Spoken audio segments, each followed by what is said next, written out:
거룩하신 이름 마지막 7번째입니다. 여호와 삼마라는 말씀을 드리려고 합니다. 아마 처음 들어보신 단어일 수도 있습니다. 여호와 삼마. 성경에 보면은 여호와의 이름이 한 30개가 넘게 기록되어져 있는데 그 중에 저와 여러분들이 7개 정도의 말씀을 같이 살펴봤고요. 오늘은 제가 준비한 마지막 말씀입니다. 여호와 삼마. 오늘 말씀이 좀 어려워요. 그래서 어떻게 보면 설교보다는 그냥 성경 공부를 한다라는 마음으로 함께 말씀을 쭉 따라갔으면 좋겠습니다. 우리 교회가 특징이 강사들이 많이 오다 보니까 말씀을 좀 체계적으로 나눌 수 있는 기회가 이렇게 많지는 않아요. 그러니까 일반 교회 같은 경우에는 주일날 오전에는 뭐 제목 설교나 본문 설교를 하고 뭐 저녁 예배에는 강해 설교를 하고 수요일이나 금요일은 이런 주제별로 이제 설교를 하는 경우들이 좀 많이 있죠.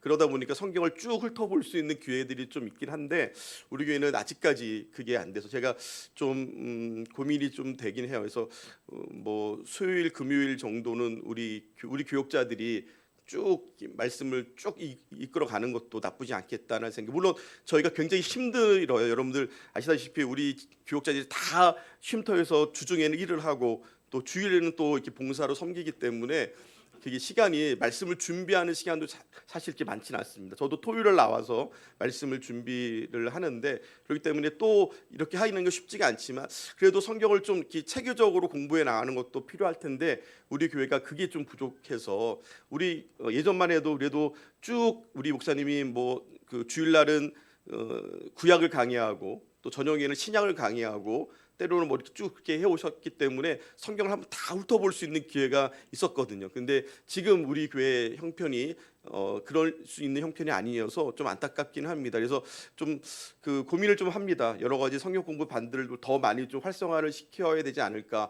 저 기초반부터 시작해서 쭉 성경 공부를 쭉 해나갈 수 있는 반들을 여러 개 만들어서 좀 이렇게 해보면 어떨까 하는 생각도 하고요. 여러 고민이 좀 있습니다. 그래서 오늘도 사실 오늘 같은 말씀은 주일 저녁에나 수요일이나 이렇게 성경 공부 형식으로 말씀 나누면 좋을 텐데 그러지 못해서 제가 주일 낮이지만 좀 같이 말씀을 좀 성경을 공부한다는 마음으로 말씀을 좀 나눴으면 좋겠습니다.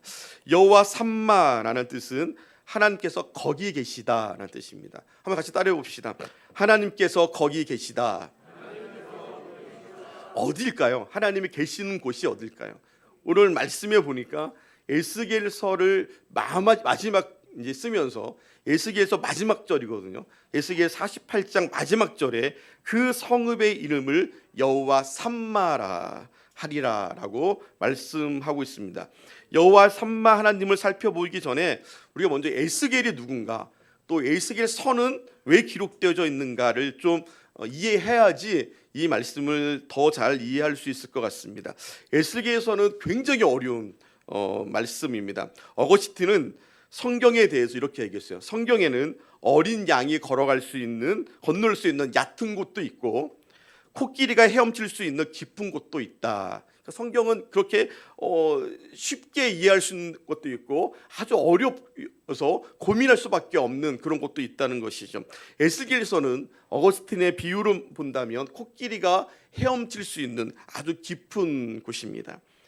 AD 1세기 경에 그 유명한 납비가 있었는데요. 히스기야의 아들 하니나라는 이 납비가 동료 납비들에게 이 에스겔서가 정경이다라는 것을 증명해 주기 위해서 에스겔서를 연구를 했는데 그 연구하는 동안에 300항아리의 기름을 썼다.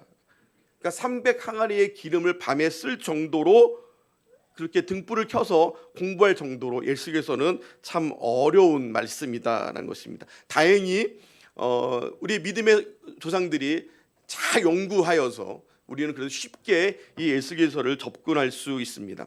에스겔서가 어려운 이유가요. 에스겔서에는 환상에 대한 이야기가 많이 나오고요. 상징이 나오고 비유가 많이 나오기 때문에 우리가 그것을 어떻게 해석하느냐에 따라서 말씀이 아주 이상해질 수도 있고 바르게 갈 수도 있습니다. 원래 에스겔은 제사장이었죠. 그래서 에스겔서에는 거룩함, 성전, 제사장 직분, 예배, 제물 그런 말씀들이 굉장히 많이 나옵니다. 에스겔은 유다 왕 요시야 시대에 예루살렘에서 태어났습니다.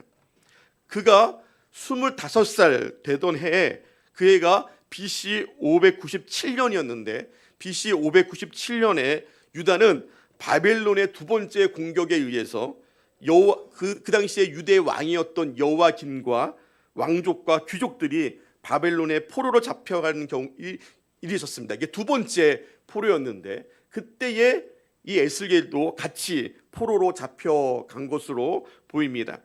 에스겔은 바벨론 땅에 거주하면서요, 바벨론 땅의 그발 강변에 있는 데라빕이라는 데에서 함께 잡혀온 유대인들과 함께 집단 공동체를 이루면서 살아가고 있었습니다. 그가 포로로 잡혀온 지 5년 되던 해, 그러니까 BC 593년에 하나님께서 그를 선지자로 부르셨습니다. 그때 그 나이가 30세였거든요. 우리 에스겔서 1장을 한번 볼까요? 좀 넘겨서 에스겔 1장을 한번 봅시다.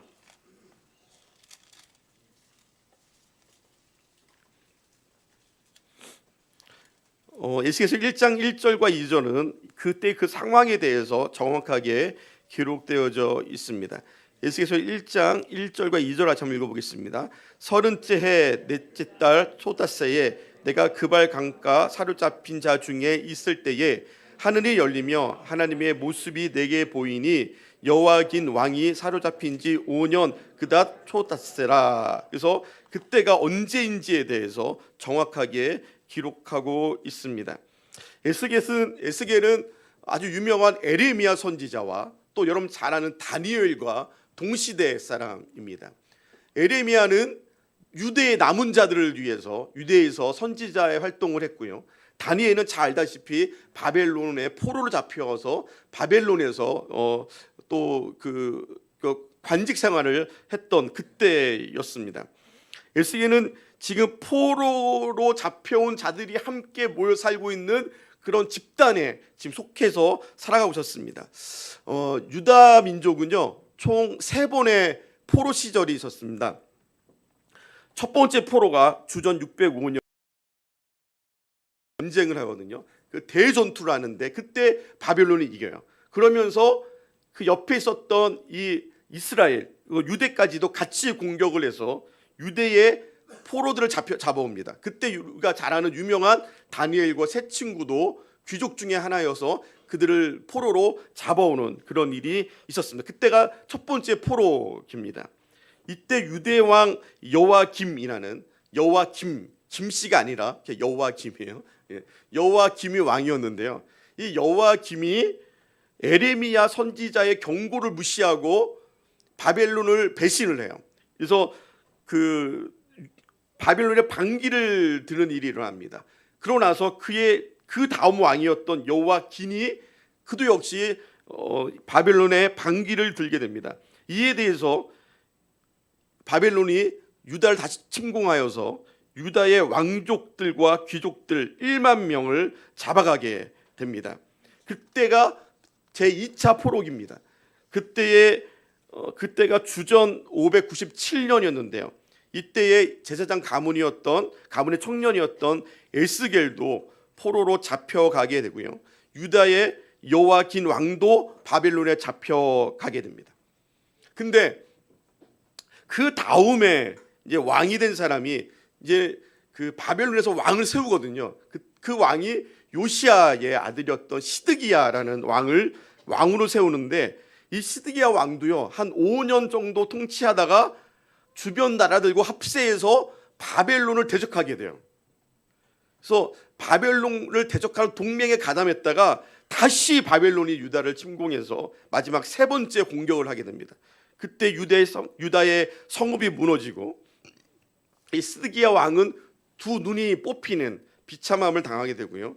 그들을 다 포로 잡아와서 그때 완전히 유다가 멸망하게 되는데 그때가 주전 586년입니다. 그래서 주전 586년에 유다가 완전히 멸망을 하게 됩니다. 유다가 멸망한 이유가 혼란한 국제 정세가 있어요. 그 옆에 나라들이 굉장히 혼란했습니다. 그리고 이 왕이 미숙했습니다. 근데 우리가 보기에는 국제 정세가 좀 문제가 있고 왕이 좀 미숙하고 그게 문제였다 생각하지만 그게 아니라 하나님께서 유다를 멸망시키신 거예요. 왜 유다를 멸망시켰냐면 그들이 우상 숭배를 하고 무지한 자의 피를 흘리면서도 회개치 않고 돌아서지 아니함 때문에 하나님께서 그 나라를 멸망시키시기로 결정하셨습니다. 그러니까 우리는 나라가 멸망당할 때, 나라가 어려울 때 흔히 야 대통령을 잘못 세워서 그래. 때로는 지금 우리가 가스값이 너무 많이 올라서 막 문제가 되지 않습니까? 우크라이나에 전쟁이 일어나고 러시아가 가스 밸브를 잠가서 가스값이 엄청 올라가는 거야. 막 그렇게 우리가 보지만 그러나 우리가 영적인 모습으로 보면은 이것도 하나님의 징계일 수가 있습니다. 우리로 하여금 돌아오게 하시는 하나님의 징계일 수가 있습니다. 오늘 유대가 멸망한 것은 물론 국제적인 정세가 그랬고 왕들이 굉장히 미숙했지만 그보다 하나님께서 이 나라 정말 우상에 찌들렸고 무지한 자의 피를 흘리는 그 나라가 왜 멸망한지에 대해서 하나님은 그들에게 보여주기를 원하셨어요. 그래서 에스겔서가 기록되어졌습니다. 두 번째 에스겔서의 기록 목적은 그럼에도 불구하고 하나님은 선하시고 사랑이 많으셔서 이 유다 백성에게 그래도 회복해 주실 것이다. 그들을 구원해 주실 것이다. 그들에게 새로운 비전을 주실 것이다 라는 말씀을 심어주기 위해서 이 에스겔서가 기록되어져 있습니다. 마치 우리 에스겔서를 보면 가장 유명한 말씀이 뭡니까? 에스겔의 환상 중에 마른 뼈가 다시 살아나는 그 역사가 에스겔서에 기록되어 있지 않아요? 마른 뼈가 골짜기에 마른 뼈들이 있었는데 그 마른 뼈에 심줄이 붙고 살이 붙어서 군대가 되어지는 강성한 군대가 되어지는 것처럼 마치 죽어 썩어져 버리는 말라진 뼈와 같은 유다 민족을 하나님께서 다시 회복시키실 것이다 라는 소망을 이 에스겔서는 담고 있습니다. 세 번째 기록 목적인데 이게 참 중요한 목적인데요. 이 세 번째 기록 목적은 다시 회복될 새 나라와 새 땅에 대한 그리고 새 성전에 대한 예언의 말씀이 이 말씀 속에 기록되어 있습니다. 하나님의 모든 백성들에게 영원한 새 하늘과 새 땅과 새 소망이 있을 것이다. 그래서 심어주기 위해서 에스겔서가 기록되어져 있어요. 그래서 이 제가 말한 세 가지 목적, 이스라엘을 징계하시는, 또 다시 회복시키시는, 그리고 새 하늘과 새 땅을 또 새 성전을 그들에게 주시는 그 목적에 따라서 에스겔서는 세 가지로 세 분류로 나눠지게 됩니다. 에스겔서 1장부터 24장까지는 유다의 심판에 관한 말씀이 기록되어져 있습니다. 25장부터 32장은 이방 나라에 대한 심판이 기록되어져 있습니다. 33장에서 48장은 유다의 회복에 관한 말씀을 다루고 있는데 그 중에 특별히 마지막 40장에서 48장의 말씀은 이스라엘의 회복을 다루면서 새 땅이 또 새 성전이 무엇인가에 대해서 예언의 말씀이 기록되어져 있습니다. 그래서 우리가 잘 에스겔서를 읽다가 에스겔 40장에 오면은 그다음부터는 좀 헷갈리기 시작해요. 왜냐하면 에스겔서 40장, 48장의 말씀은 예언적인 말씀이고요, 종말론적인 말씀이기 때문에 그렇습니다. 나중에 나타날 일이에요. 나중에. 그러니까 그 당시에 있었는 일이 아니라 나중에 나타날 일을 에스겔이 환상을 보고 기록한 말씀입니다. 그래서 40장부터 43장까지는 새 성전에 관한 그런 말씀이 기록되어 있어요. 성전이 다 무너졌어요. 지금 예루살렘이나 성전이 무너져 버렸습니다. 이스라엘은 그 성전을 다시 세울 생각조차도 하지 못하고 있을 그때였습니다. 그때 하나님께서 성전을 다시 주겠다, 새 성전을 주겠다고 말씀하시는 거예요. 성전은 하나님이 임재하시는 상징이잖아요. 이스라엘 민족은 다시 회복되어서 새 나라에서 새 삶을 살게 될 텐데 그 삶의 중심이 성전이다라는 거예요. 우리 믿는 자들의 삶의 중심은 하나님의 집입니다. 교회가, 성전이 우리 삶의 중심이 되어야 돼요. 이 이후로부터 여러분들 이스라엘은 항상 회당 중심의 삶을 살았죠. 회당으로부터 멀리 떨어지지 않는 곳에 집을 다 짓고 항상 회당 중심으로 살았어요. 마찬가지로 하나님께서 새 성전을 주실 텐데 그 성전이 너희들의 삶의 중심이 될 것이다. 왜냐하면 그 성전에 하나님이 임재하여 계시기 때문에, 하나님이 그곳에 계시기 때문에 너희들은 성전 중심으로 살아야 한다는 것을 알려주고 있습니다. 에스겔 44장부터 46장의 말씀에는 새 예배, 그러니까 새 성전에서 드릴 새 예배가 무엇인가, 그곳에서 드릴 예배 드릴 자들의 자격이 무엇이고, 그곳에서 어떻게 예배 드릴 것인가, 예물을 어떻게 드려야 될 것인가라는 말씀이 기록되어 있어요. 이것도 다 예언인 거예요. 여러분들, 앞으로 이루어지지 않은 일을 지금 얘기하고 있는 것입니다. 마지막 47장에서 48장은 새 땅에 관한 말씀입니다. 다시 이루어질 새 땅, 새 나라, 그곳에 성전을 세우고 그 새 땅에서, 새 나라에서 행복하고 즐거운 삶을 살아가는 것. 하나님께서 새 나라의 사방의 경계를 정하시고 이스라엘 12지파에게 그 땅을 배분하시는 내용이 기록되어져 있습니다. 이 새 땅에서 일어날 여러 가지 그 놀라운 일들 중에 하나, 특징 중에 하나는 새 성전에서 흘러나오는 생수가 있어요. 이 새 성전에서 땅으로 생수가 막 흘러나는데, 이 생수가 흘러나가는 그곳에 사막이 옥토로 변하는 거예요. 그리고 죽음이 있는 그 죽음의 땅이 생명의 땅으로 바뀌어지는 것입니다. 그것이 새 땅에서 일어날 일인 거예요. 하나님의 성전에서 이루어지는 주의 은혜가, 여러분들 그 은혜가 퍼져나가면서 죽어가는 생명들이 살아나고 죽어가는 그 땅이 다시 살아나는 역사가 있게 될 줄 믿습니다. 그래서 여러분들, 저와 여러분들이 중요한 거예요. 여러분들이 있는 그곳에서 하나님의 은혜, 이 새 생명의 생명수가 흘러나와서 여러분들 주변에 죽어가는 사람들을 살리고 메말라져 있는 그들의 심령이 다시 살아나는 하나님의 그 놀라운 새 땅과 새 성전의 역사가 일어날 수 있기를 간절히 소망합니다. 그래서 내 주변에 죽어가는 사람들이 많이 있으면 그 사람 때문에 나도 죽는 것이 아니라 그 사람에게 내가 생명이 무엇인가를, 생명수가 무엇인가를, 영원히 마르지 아니하는 차고 넘쳐 흘러나는 그 생명수가 우리로부터 흘러가기를 간절히 소망합니다. 이 예루살렘의 새 예루살렘에는요, 문이 12개가 있어요. 오늘 우리가 읽은 말씀에 기록되어 있습니다. 이 12개의 문을 12지파에게 나눠줘요. 자, 12지파의 이름을 다 기록하고, 그러니까 이게 오늘 말씀 보니까 이렇게 사각형으로 돼 있으면 여기에 3개, 여기에 3개, 여기에 3개, 여기에 3개, 12개의 문을 달았어요. 그리고 이 길이가 4,500척이에요. 그리고 이걸 다 합치면 18,000척이 되는데, 이 18,000척의 길이가 한 6.3km 정도 됩니다. 그러니까 6.3km의 그런 성벽 안에 이제 새 땅이 있는 거예요. 근데 그 땅을 뭐라고 얘기하냐면 그곳을 여호와 산마다라고 얘기하는 거예요. 그러니까 이 땅, 이 12개의 문 안에 있는 그곳을 여호와 산마라고 얘기하는 것입니다.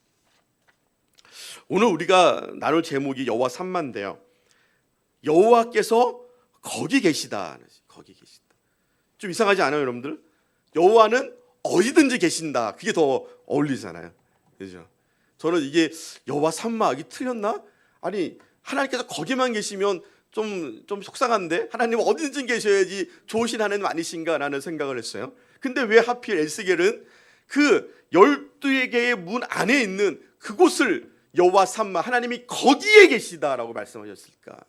왜 거기에 계시다고 말씀하셨을까요? 좀 전에 말씀드린 것처럼 에스겔서 40장은 에스겔이 본 환상으로부터 시작합니다. 그 환상은 예언적이고요, 종말을 얘기하고 있습니다. 그래서 에스겔서 40장부터 말씀하시는 것은 하나님의 나라가 임하여질 일에 대해서 얘기하고 있는 거예요. 이제 우리가 이제 하나님의 나라라는 말을 여기서 좀 썼습니다. 여러분들 47장에서 48장의 새 나라는 아주 놀랍게 요한계시록 21장의 말씀과 연결이 되어 있어요. 요한계시록 21장에는 장차 우리에게 임할 새 예루살렘 성을 표현해주고 있거든요.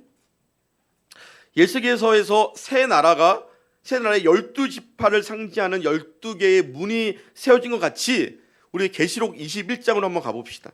요한계시록 21장입니다.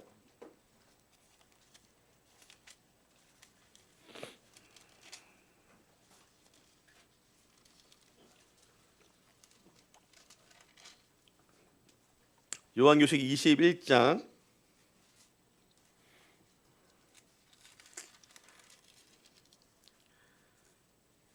12절부터 14절까지 말씀 같이 한번 읽어보겠습니다.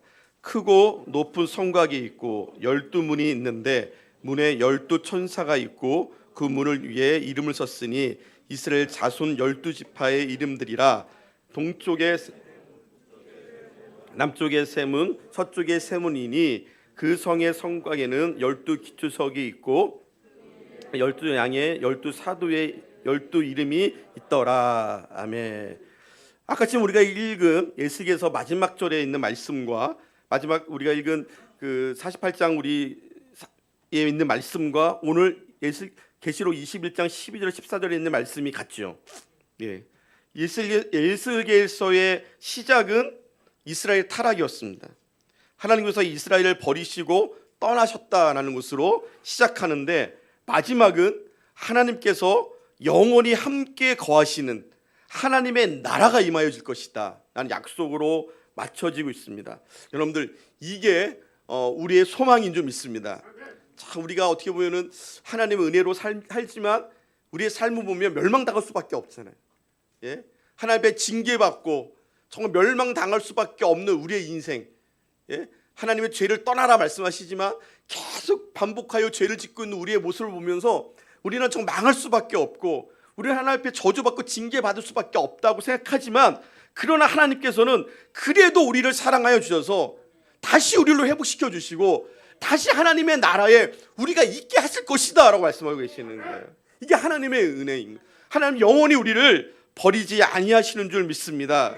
절망할 수밖에 없는 이 세상 속에 이 땅은 절망투석이잖아요. 요즘 뉴스를 보면 너무너무 절망스럽지 않습니까? 예? 저 요새 이슈가 되는 뉴스 중에 하나가 촉법소년이라는 거잖아요. 만 14세인가요? 이하는 어떤 죄를 져도 처벌을 받지 않는다라는 우리나라의 법이라는 거죠. 그러다 보니까 그 어린 아이들이 죄를 지면서도 막 뭘 훔치고 사람을 때리고 심지어 경찰을 때리면서도 나는 촉법소년이니까 너 나 잡아갈 수 없어라고 얘기하는 거예요. 그걸 보면서 이 땅에 정말 미래가 있을까? 물론 일부겠지만 그런 생각이 들어요. 정말 이 땅에 미래가 있을까? 40세 먹은 물론 그 남자도 잘못을 했더라고요. 근데 그 사람을 모텔에서 여러 명의 그런 아이들이 폭력을 가해서 그 사람을 정말 만신창이로 만들어내는, 그러면 자기들은 촉법소년이니까 처벌받지 않는다고 떳떳하게 얘기하는. 우리는 절망스럽죠. 그런 얘기를 들을 때마다 너무 세상이 암담합니다. 그 아이들이 이끌어 가야 될 이 세상이 어떨까요, 여러분들?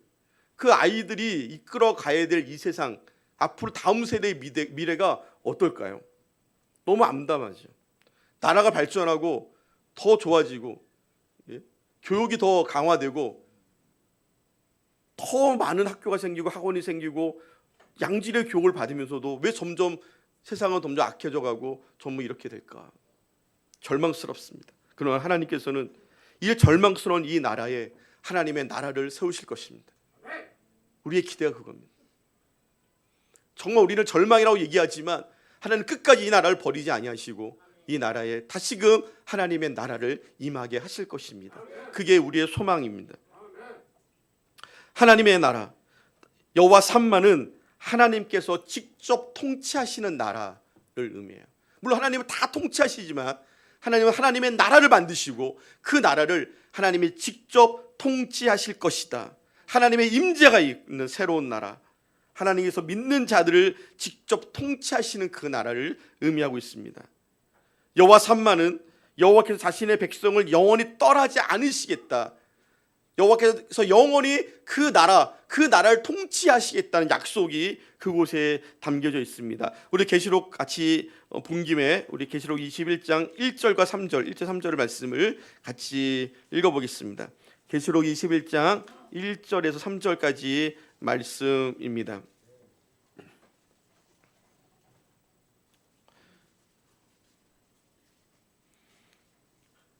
같이 한번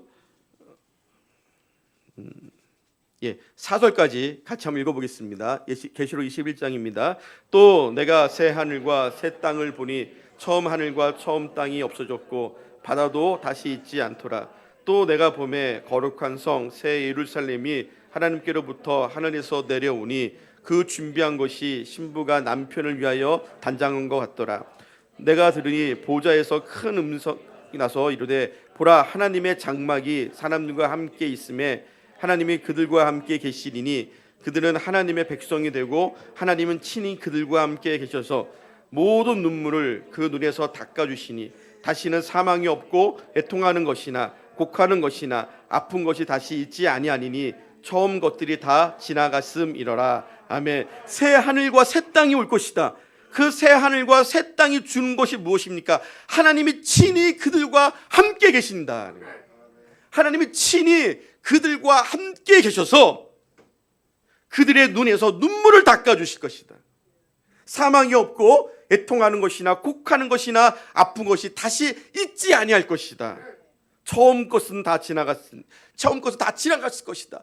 그러니까 여호와 삼마는 하나님의 나라의 다른 이름이에요. 이 여호와 삼마, 하나님의 나라는 하나님이 직접 통치하시기 때문에, 여러분들의 삶을 하나님이 직접 통치하시기 때문에 우리 안에는 눈물이 없어질 것입니다. 슬픔이 없어질 것입니다. 하나님의 통치하시기 때문에 그렇습니다. 그것이 새 하늘과 새 땅을 얘기하고 하나님의 나라를 의미하고 있습니다. 하나님의 나라에는 두 가지 속성이 있습니다. 이 말씀부터 정말 중요한 말씀이니까 잘 한번 들어보세요. 하나님의 나라는 두 가지 속성이 있어요. 하나는 뭐냐면 이미 이루어진 하나님의 나라가 있습니다. 하나님의 나라는 나중에 예수님이 재림하실 때 완전히 이루어질 그 하나님의 나라 말고 지금 우리가 경험하고 있는 하나님의 나라가 있어요. 또 하나의 하나님의 나라는 앞으로 임하여질 하나님의 나라입니다. 그러니까 하나님의 나라를 이루 두 가지를 얘기해요. 하나님의 나라가 여러분들 안에 임하여졌습니까 하면 우리 안에 하나님의 나라가 있는 거예요. 그 나라가 완전히 이루어지는 것은 새 하늘과 새 땅이 임하여질 예수 그리스도께서 재림하시는 다시 오시는 그날에 완전한 하나님의 나라가 이 땅에 이루어지게 될 것입니다. 하나님의 나라라는 개념, 이 하나님의 나라의 개념은 성경에서 굉장히 중요한, 또 우리 신앙에서 굉장히 중요한 개념이에요. 근데 우리가 잘 다루지는 않아요. 굉장히 중요한데도 불구하고 하나님의 나라를 잘 모르는 사람들은 천국 그러면 알아요. 천국, 그렇죠? 여러분들 천국 많이 들어보셨죠? 천국이 뭐예요, 여러분들? 죽어 우리가 가는 곳, 죽어서 우리가 가는 곳이 천국이죠.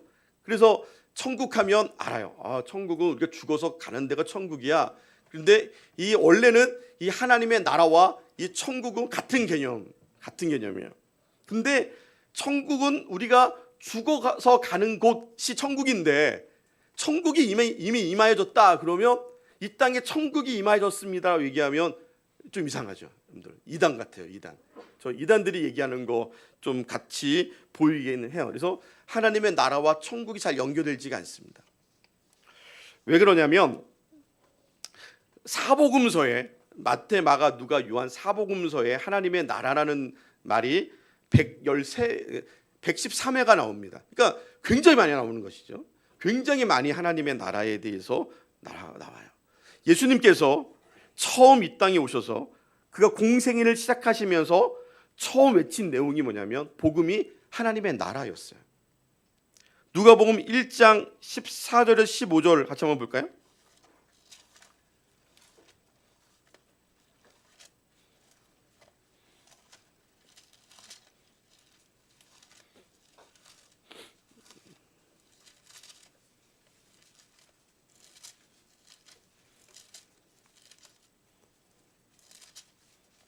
누가복음 1장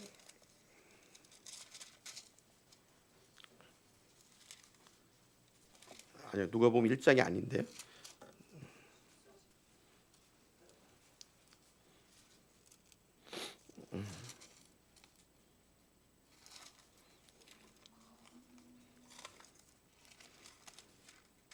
잠시만요.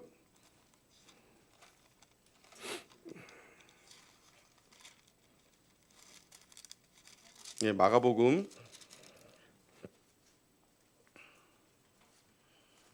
1장 14절, 15절 같이 한번 보겠습니다. 마가복음 1장 14절, 15절 같이 한번 읽어볼게요. 요한이 잡히신 후 예수께서 갈릴리에 오셔서 하나님의 복음을 전파하여 이르시되 때가 찼고 하나님의 나라가 가까이 왔으니 회개하고 복음을 믿으라 하시더라. 예수님께서 처음 갈릴리에서 전하신 복음의 내용이 무엇입니까? 하나님의 나라였습니다. 예수님께서 마지막에 하나님의 나라로 가시면서 마지막에 가르치신 말씀이 사도행전 1장 3절에 나와요. 제가 읽어드리겠습니다. 그가 고난 받으신 후에 또한 그들에게 확신한 많은 증거로 친히 살아계심을 나타내사 40일 동안 그들에게 보이시며 하나님 나라의 일을 말씀하시더라. 그러니까 주께서 부활하신 후에 40일간 그의 제자들과 같이 있으면서도 뭘 가르쳤냐면 하나님의 나라를 가르쳤어요. 처음에 오실 때도 하나님의 나라였고 마지막에 떠나실 때도 하나님의 나라였습니다. 사도행전 8장 12절에 보면은 빌립이 사마리아에서 복음을 전하는데 그 빌립이 사마리아에서 복음 전한 복음의 내용이 뭐냐면 하나님의 나라와 예수 그리스도의 이름이었습니다. 빌립도 하나님의 나라에 대한 말씀을 가르쳤습니다. 사도행전 19장 8절에 바울이 예배소에서 3달 동안 담대히 가르친 복음의 내용도 하나님의 나라였다라고 말씀하고 있어요. 그러니까 예수님과 사도들이 공통적으로 가르쳤던 내용이 뭐예요? 하나님의 나라예요. 그러니까 이게 우리 기독교에서 이 하나님의 나라의 개념을 모르고서는 완전히 우리 복음을 이해할 수 없는 것이죠. 하나님의 나라는 이렇게 중요합니다. 이렇게 중요한 하나님의 나라의 개념이 성경에 기록되어 있지 않아요. 이게 더 신기하죠. 이 하나님의 나라가 중요한데 예수님이나 사도들이 하나님의 나라가 그럼 무엇이냐에 대해서 성경에는 말씀하고 있지는 않아요. 왜 그랬을까요, 여러분들? 왜 그렇게 예수님도 하나님의 나라가 중요하고 사도들도 하나님의 나라가 중요하다고 외치는데 왜 성경은 하나님의 나라가 무엇인지에 대해서 기록하고 있지 않을까요? 왜냐하면 이 성경을 읽는 이 독자들, 유대인들은 하나님의 나라가 무엇인지를 이미 다 알고 있었던 거예요. 하나님의 나라가 무엇인지 이미 다 알고 있었어요, 그들은. 그래서 굳이 이 하나님의 나라에 대해서 성경에 기록할 필요가 없었어요. 이미 그들은 이해하고 있는 말씀이었다는 거예요. 그들은 하나님의 나라를 고대하던 사람이었습니다. 하나님의 나라의 임함을 기대하고 고대하던 자들이 유대인이었습니다. 근데 유대인들이 이해하는 하나님의 나라가 우리는 천국으로 받아들이고 있는데 이 하나님의 나라의 개념과 우리가 알고 있는 유대인들이 알고 있는 천국의 개념 말고 우리가 알고 있는 천국의 개념이 달라요. 우리는 나라 그러면 뭐가 생각납니까? 나라 하면 영토가 생각나죠. 지리적인 나라를 얘기합니다. 대한민국 하면 북한과 맞대고 있고 아시아의 가장 동쪽에 있는 나라라는 지리적인 개념을 갖고 있습니다. 근데 유대인들은요, 나라라고 그럴 때 그런 지리적인 개념은 별로 없었어요. 구약에 200회가 넘는 나라라는 단어가 나오는데 이 표현이 대부분 말쿠트라는 단어를 써요. 이 말쿠트라는 단어를 우리에게 사용될 때에 어떻게 사용하냐면 통치하다, 지배하다, 왕권 그런 의미로 사용되었어요. 간혹 가다가 영토라는 또 지역이라는 말이 기록되어 있긴 하지만 사실 그렇지 않습니다. 사실 유대인들이 이해할 때는 이 나라는 지리적인 영토가 아니라 통치하다는 의미로 이해할 때가 많았어요. 그러니까 하나님의 나라라는 얘기는 하나님의 통치라고 그들은 이해했다는 말씀입니다. 그래서 예수님이나 사도들이 하나님의 나라에 대해서 말씀하실 때도 유대인들은 대부분 하나님의 통치하심, 하나님의 왕권이라는 개념으로 이 나라를 받아들였어요. 우리하고는 다른 거죠. 근데 유독 마태복음만이 천국이라는 단어를 써요. 천국. 그 이유는 이 마태복음은 유대인들을 향한 말씀이거든요. 유대인들은 하나님이라는 말을 잘 못 썼어요. 두려워서. 하나님이라는 말은 아주 불경한 거예요. 자기들이 쓰기에는. 그래서 이 하나님이라는 말을 하늘이라는 말로 바꾼 거예요. 그래서 하늘나라. 그래서 이 하늘나라라는 말을 우리가 번역하면서 천국이라는 말로 바꿔 사용하였다라는 말이 맞을 것 같습니다. 마태복음 19장 14절 한번 볼까요?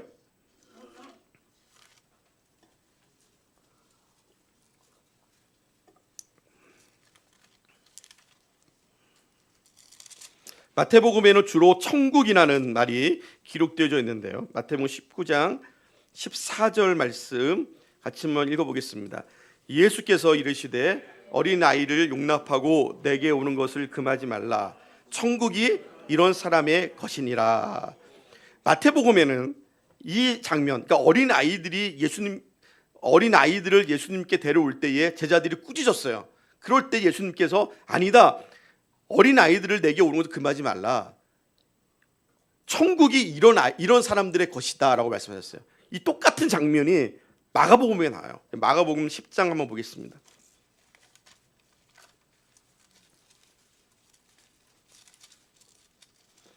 (10장) 14절입니다.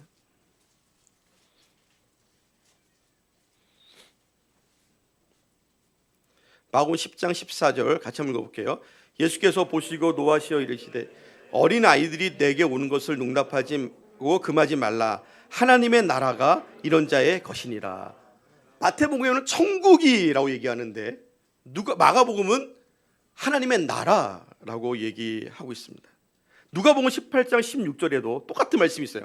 예수께서 그 어린아이들을 불러 가까이 하시고 이르시되 어린아이들이 내게 오는 것을 용납하고 금하지 말라. 하나님의 나라가 이런 자의 것이다.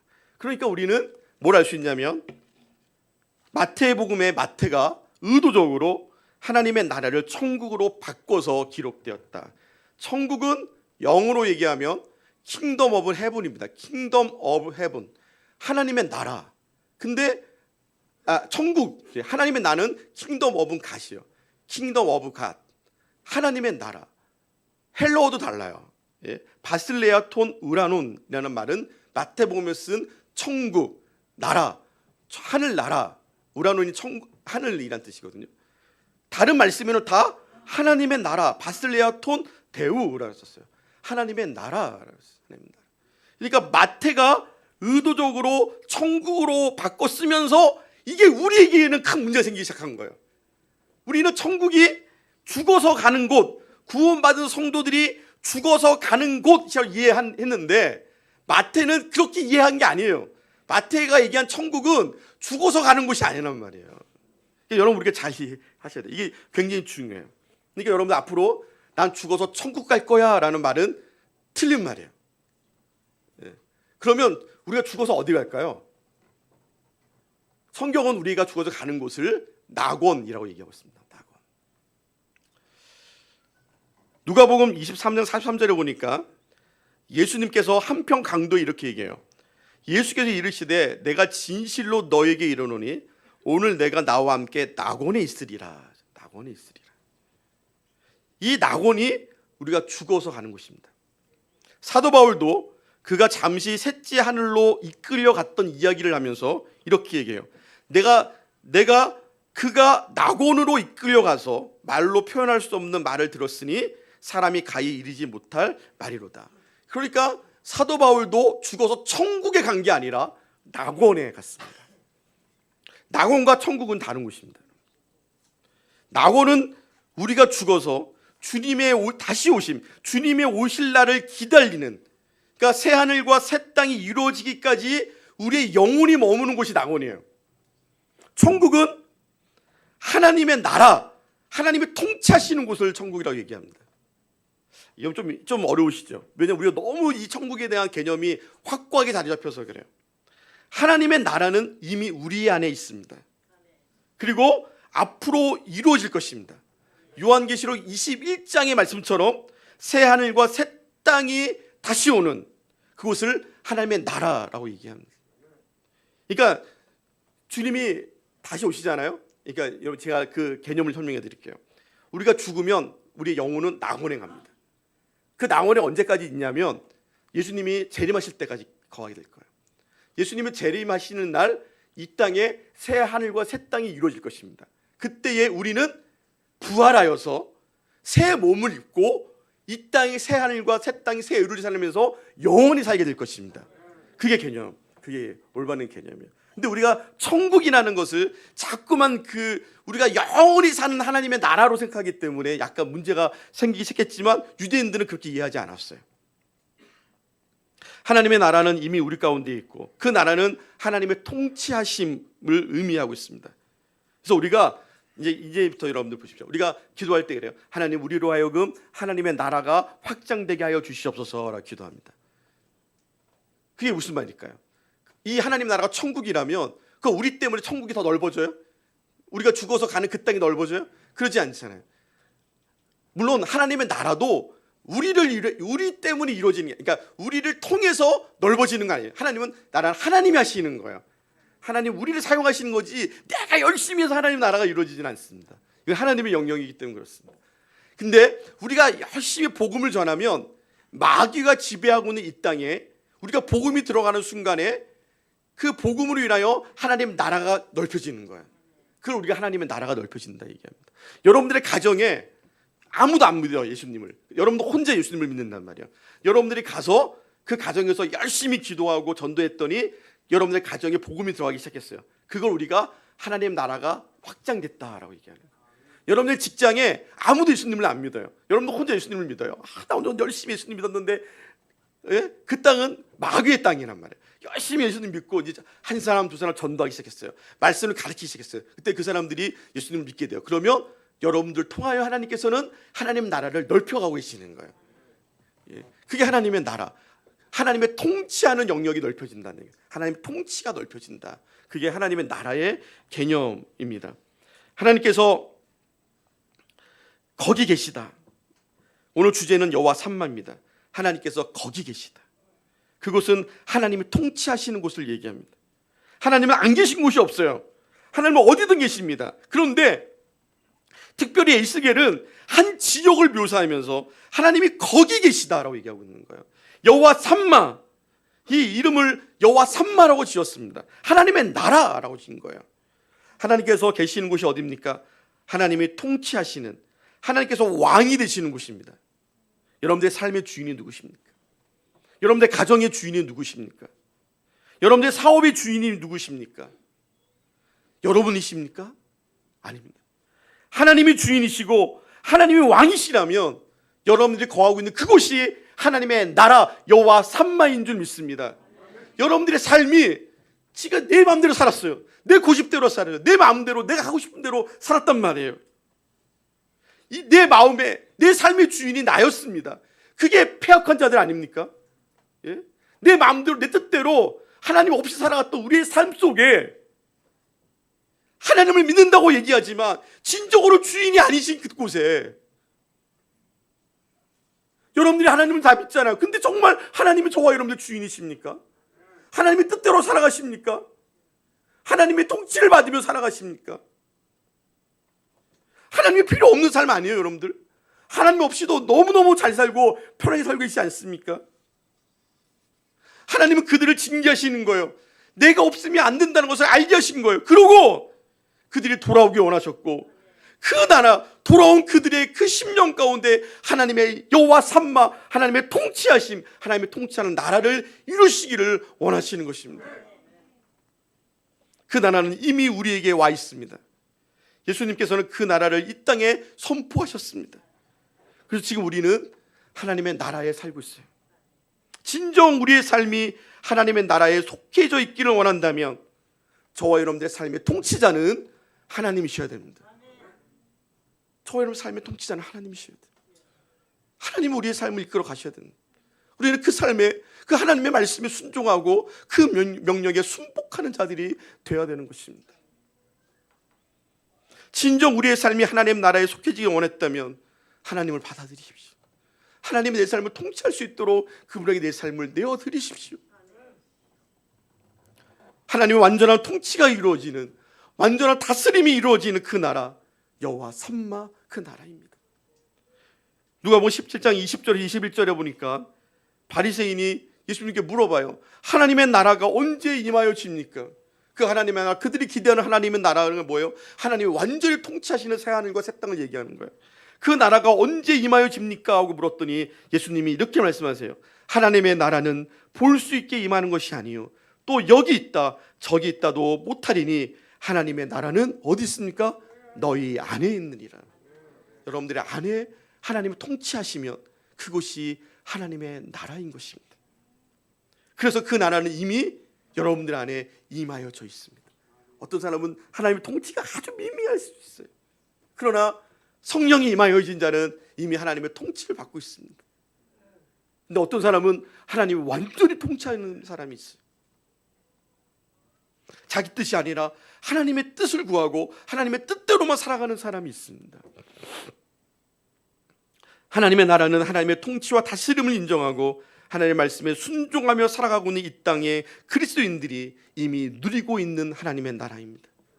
여러분, 그 나라는요, 아까 요한계시록 21장 1절 3절에 있는 말씀처럼 하나님이 통치하시기 때문에 슬픔도 없고 아픔도 없고 곡하는 것도 없습니다.